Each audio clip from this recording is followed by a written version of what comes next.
सेवक बस विधि करते धूप दहन, ध्यान सुफल है अर्घ समाधि, मुनिवर तुमको नित्य नमन। अनर्घ पद को पाने गुरुवर, मेरा अर्घ समर्पित है। एक जीवन क्या सौ सौ जीवन, मुनिवर तुम्हें समर्पित है। ऋषिवर तुम्हें समर्पित है। कुंडलपुर के बड़े बाबा की, मूल नायक श्री सुपासनाथ भगवान की, परम पूज्य आचार्य श्री आदि सागर जी, महावीर कीर्ति जी, विमल सागर जी, सन्मति सागर जी महाराज की, परम पूज्य आचार्य भगवान गुरुवर विद्या सागर जी महाराज की, परम पूज्य आचार्य श्री सौभाग्य सागर जी महाराज की, तीन कमलों कोटि मुनि महाराजों की,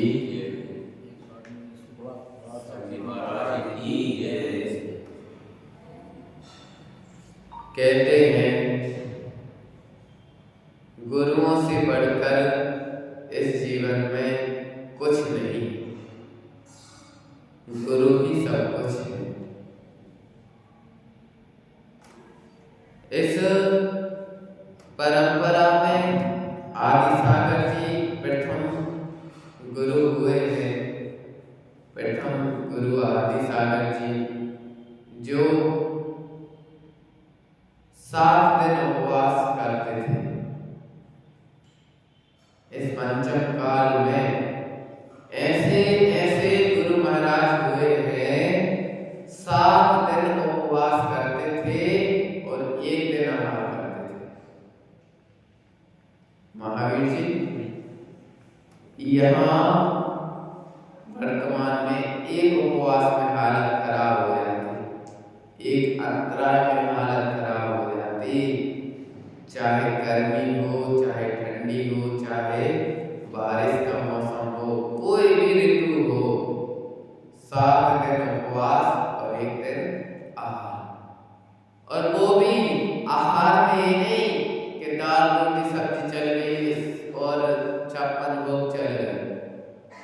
केवल एक चीज, शुरू में भी जल चलने के बाद ड्राई फ्रूट का एक छुहारा भी चल गया तो शुरू से एंड तक छुहारा ही चलता था।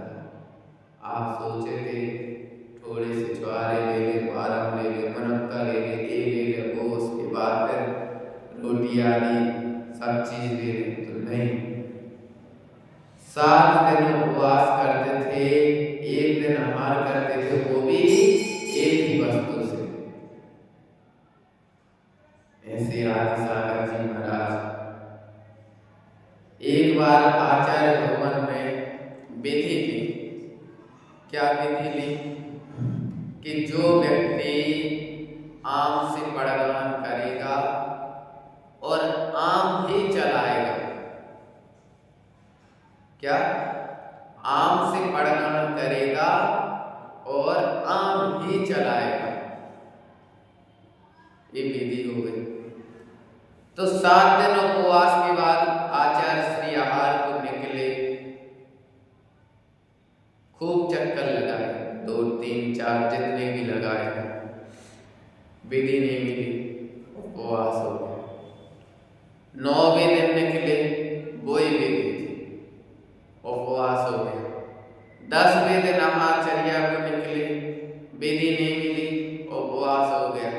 11वें दिन एक व्यक्ति को थोड़ा सा यूं लगा कि अपन बॉम्बे से लौट के आए हैं तो आज मुनिश्री को हाफुस आम से पड़गान कर ली।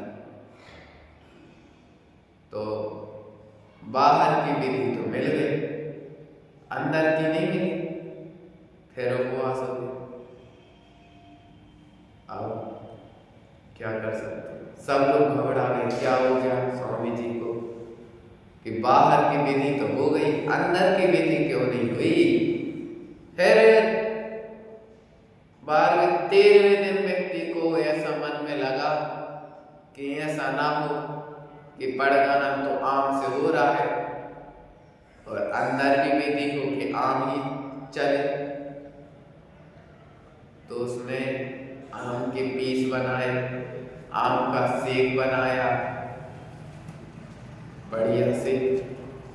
फिर मुनिराज को नवदा भक्ति पूर्वक उसने पड़गान किया और जैसी पड़गान में विधि मिल गई, परिक्रमा हो गई, मुनिराज को उच्चासन बिठा दिया, पात्रक्षालन पूजन हो गई और निवेदन किया कि वो स्वामी मन शुद्धि, वचन शुद्धि, काय शुद्धि, आहार शुद्ध है, मंत्री का छोड़ के अंजलि जोड़ के आहार ग्रहण कीजिए। जैसे ही मुनिराज खड़े हुए, 2-3 अंजलि 4 अंजलि जितना भी हमने जल ग्रहण किया हो किया और उसके बाद सीधा आम चला। 13 दिन में आहार हुआ। कितने दिन में? और आजकल एक ही उपवास नहीं कर पाते, विधि कठिन ले ले। महाराज जी इंडोली की समाज कुछ नहीं जानती, बस इतना जानती है ठीक है जो है सो है, काय को कुछ बोलो, सुधरना तो किसी को है नहीं। महाराज जी हम लोग तो चिकने गड़े हैं, कितने पानी डालो पूरा सड़क जाता है। यहाँ सभी गए, बाहर जाके यहीं से निकाल रहे हैं। क्यों महावीर जी? कितने मुनिराज आजकल प्रवचन करते हैं, कितने मुनिराजों के आप प्रवचन सुनते हो, कितने मुनिराजों का क्या, लेकिन सुधर है उसी में जो चलता है सो चल ही रहा है। ऋषि परंपरा की द्वितीय पट्टाधीश हुए कौन? महावीर कीर्ति।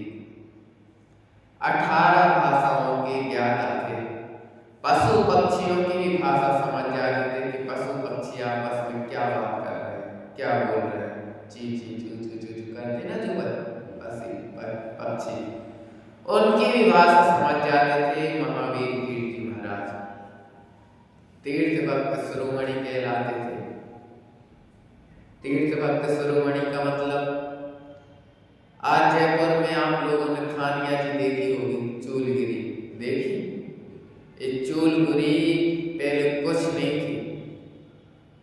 महावीर कीर्ति महाराज जी नीचे जो दलहटी में मंदिर है उसके मेन जो पेड़ है बड़ा, उसके चबूतरे पे बैठ जाते थे और जब तक इस पहाड़ की 50-100 सीढ़ी नहीं बनेगी हम आहार को नहीं निकलेंगे।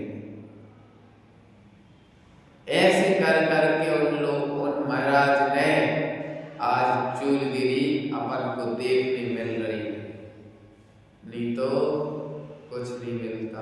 तीर्थ भक्त शिरोमणि नाम पड़ा कि जब तक कोई तीर्थ का इतना काम नहीं हो जाएगा हम आहार को नहीं देखेंगे। और उस समय के लोग भी ऐसे थे कि मुनिराज ने कुछ कहा तो उन लोग को मुनिराज की चिंता होती थी, करते थे। और आजकल के लोग, तुम तो महाराज एक नहीं 100 उपवास कर लो, बाद में भूख लगेगी सो आप आओगे कहाँ, जाओगे कहाँ। पहले ये भी नहीं था कि एक ही महाराज आए तो एक ही चौका लगते हैं, पूरे गांव में चौके लगते थे। पता नहीं किसके यहाँ विधि मिले, किसका योग जगे। और आज कहाँ जाओगे महाराज, चौका तो एक ही है, कितने चक्कर लगे लगा तुम्हारी रोमान करे रोमान रोडू का छोड़ो है मनोज जी, यही है ना? ये गलत है। कम से कम एक महाराज को 2 चौके होना चाहिए। आपके यहाँ कुछ ठीक है, बाहर की विधि तो महाराज की है, चौके में यदि कुछ अनहोनी हो गई, फिर ऑप्शन क्या है दूसरा? उपास, क्योंकि चौका दूसरा तो है नहीं। आप खुद नहीं चाहते कि महाराज के आहार अच्छे से, बस ऊपर ऊपर महाराज मेरे अंदर तो इतनी भावना है, ऐसा है ऐसा है, तो ठीक है। आज भी बुंदेलखंड में चले जाओ तो एक चौका तो व्यवस्थित मिलेगा, दूसरा तो ऐसा मिल जाएगा कि तुम्हारा पेट तो भर जाएगा। दाल रोटी सब्जी बनाते हैं और बड़गमन करते हैं, खुद के लिए शुद्ध भोजन बनाते हैं और अतिथि सम व्यवहार करते हैं, द्वारपेक्षण करते हैं। आज भी कोई कॉलोनी मुनिराज हो या ना हो, कोई चतुर्वेद संघ हो या ना हो, चौका तो लगता है। पंकज भैया, वहां के लोग ये कहते हैं कि महाराज जी हम आपके लिए चौका नहीं लगाते, हम अपने लिए शुद्ध भोजन बनाते हैं और उसी में अतिथि सम व्यवहार करते हैं। जो चतुर्वेद संघ होता वो अतिथि होते हैं, ना आने की तिथि होती ना जाने की तिथि होती, फिर भी लोग आके पूछते महाराज जी आज तो बिहार होना था, फिर क्या हुआ? तो आप ही लोग तो चट्ट भी आपकी है, पट्ट भी आपकी है। आप ही लोग कहते महाराज जी आज होली है, दूसरे गांव में होली है, आज बिहार नहीं करो, 2 दिन बाद कर लेना। और आप ही कहते हैं महाराज जी आज तो बिहार होना था, 6 बजे बिहार था, फिर आप गए नहीं। ठीक है भाई, चिंता नहीं करो, होली जैसा त्योहार निकल जाए, अपन भी निकल जाएंगे। कौन सी रजिस्ट्री लिखवा के आए कि नहीं यही रुकना? तो फिर इसी परंपरा के तृतीय पट्टाधीश हुए, कौन हुए? विमल सागर जी, वात्सल्य रत्नाकर विमल सागर जी। इतना वात्सल्य देते थे, इतना वात्सल्य देते थे, यानी से मतलब महावीर जी आपके मन में इस समय बैठे बैठे क्या चल रहा है वो यहाँ बैठे बैठे बता देते। कोई व्यक्ति दुखिया मनुष्य उनके पास आता था तो उनकी पीड़ा समझ जाते थे कि व्यक्ति हमारे पास क्यों आए। उनकी तो दीक्षा के पहले के भी दृष्टांत सुनने में आते हैं कि विमल सागर महाराज जब गृहस्थ में थे तो घर में अकेले थे, माता उनकी गुजर चुकी थी, तो अल्प वय में थे उस समय। तो कहते कि एक बार वो चूल्हे पे रोटी सेक रहे थे और अचानक एक महिला अपने बच्चे को लेके आई, उसको बहुत ज्यादा बुखार था, 100 से ऊपर उसको डिग्री से बुखार था। तो उस महिला ने अपने बच्चे को महाराज के आगे मतलब गृहस्थ जीवन में चूल्हे के आगे लिटा दिया कि अब तो इसकी जो कुछ रक्षा होगी तो तुमसे होगी और कोई नहीं कर पाएगा। तो वही चूल्हे की थोड़ी सी राख उठाई, पुड़िया बांधी, मंत्र बोला, नमोकार मंत्र दे दिया कि लो पानी में घोल के पिला देना, तुम्हारी बच्ची ठीक हो जाएगी। और बिल्कुल जैसा उन्होंने कहा और जाकर उसने कटोरी में पानी में राख घोल कर बच्ची को पिला दिया और आधा घंटा नहीं लगा बच्ची होश में आ गई और बुखार भी शांत हो गया। ऐसे वो विमल सागर महाराज थे, निमित्त ज्ञानी थे, हर दुखी व्यक्ति की पीड़ाएं यूं चट में दूर कर देते थे, बिल्कुल समय नहीं लगता था और रोग शांत हो जाते थे हर व्यक्ति के। आज भी हम लोगों को कोई कष्ट होता है, कोई दुख होता है या कुछ ऐसा लगता है तो बस एक चीज याद रखते, ओम ह्रीम अहम श्री विमल सागराय नमः। एक तो माला 24 घंटे में आचार्य श्री की करते ही हैं, एक करते सम्मति सागर। उसी परंपरा के तृतीय पट्टाधीश तो विमल सागर थे। विमल सागर जी ने शिष्य हुए जो आज विख्यात है पूरे संसार में। एक हुए विराट सागर जी और दूसरे हुए सनमति सागर जी, तपस्वी सम्राट सनमति सागर जी।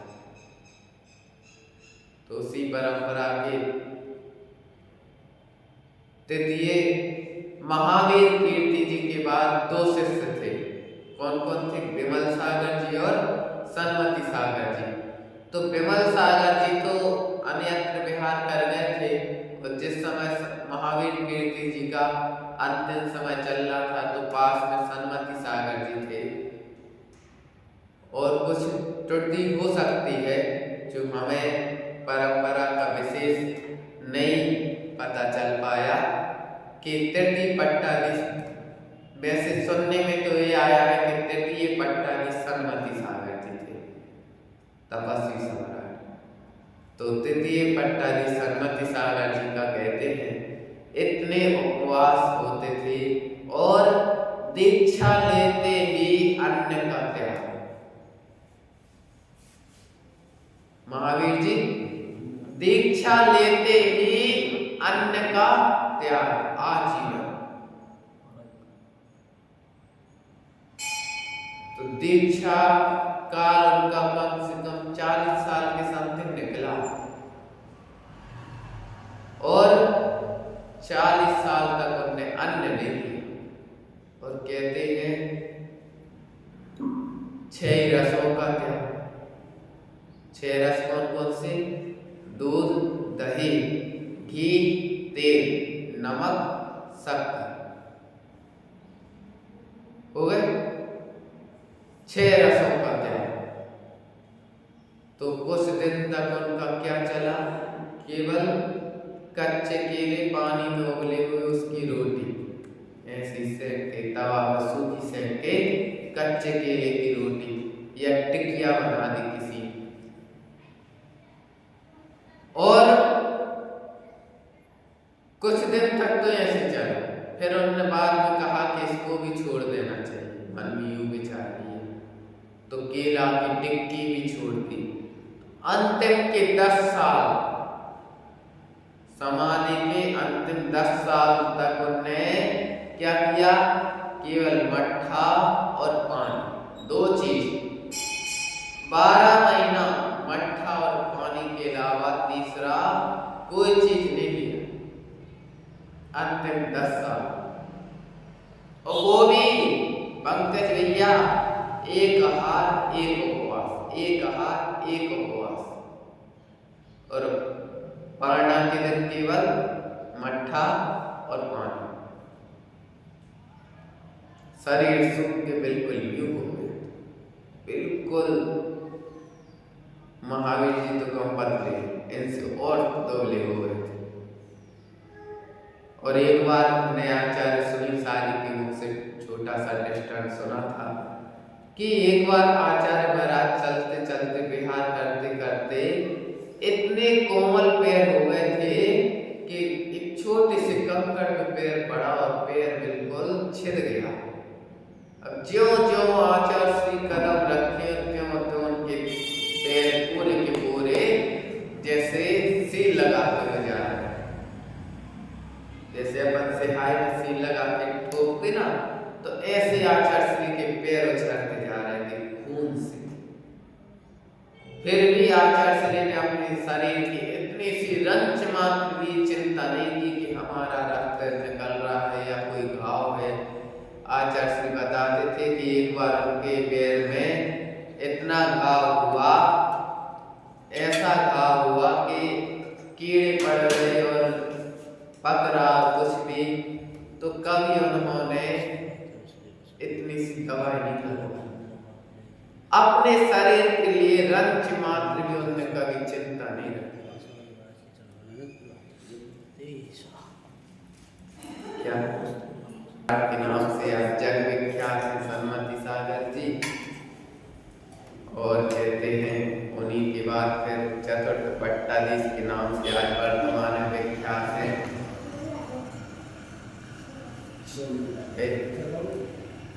आचार्य श्री सुनील सागर जी।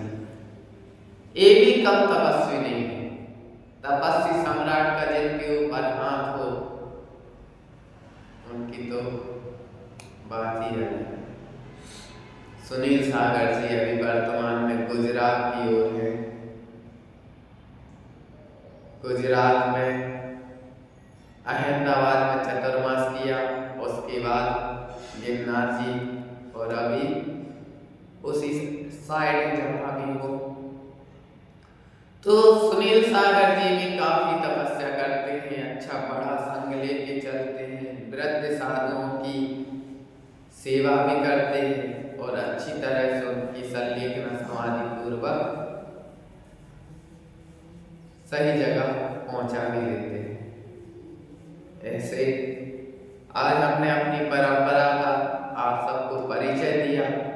फिर सुनील सागर जी, सन्मति सागर जी, एक ही गुरु के सन्मति सागर जी से दीक्षित आचार्य सौभाग्य सागर जी, और सौभाग्य सागर जी के शिष्य मैं सुप्रभात सागर आपके गांव में 14 दिन से बैठे हैं। कुछ अच्छा भी मिला, कुछ ज्यादा अच्छा भी मिला, लेकिन कुछ भी हो एक लालू का बंदर जरूर मिला। क्या नाम इसका? अनुज। बहुत अच्छा बच्चा है, इसने भी काफी सेवा की और आप सब भी बहुत अच्छे से लगे रहे। भले महावीर जी हैं, पंकज भैया हैं, मनोज जी हैं, प्रदीप जी, संजय जी हैं, तो और अपने मार साहब हुए अध्यक्ष जी, पृथ्वीराज, क्या नाम अध्यक्ष जी का, पृथ्वीराज जी। अच्छी सेवा की, बहुत अच्छा लगा हिंडोली गांव में आकर, और आगे विचार रखेंगे कि कभी इस साइड से दोबारा निकलना हुआ तो हिंडोली जरूर आएंगे, जरूर यहाँ 2-5 दिन हो तो यहाँ रुकेंगे। इसी मंगल भावना के साथ जो परम पूज्य आचार्य गुरुवर श्री विद्यासागर जी महाराज की 3 करोड़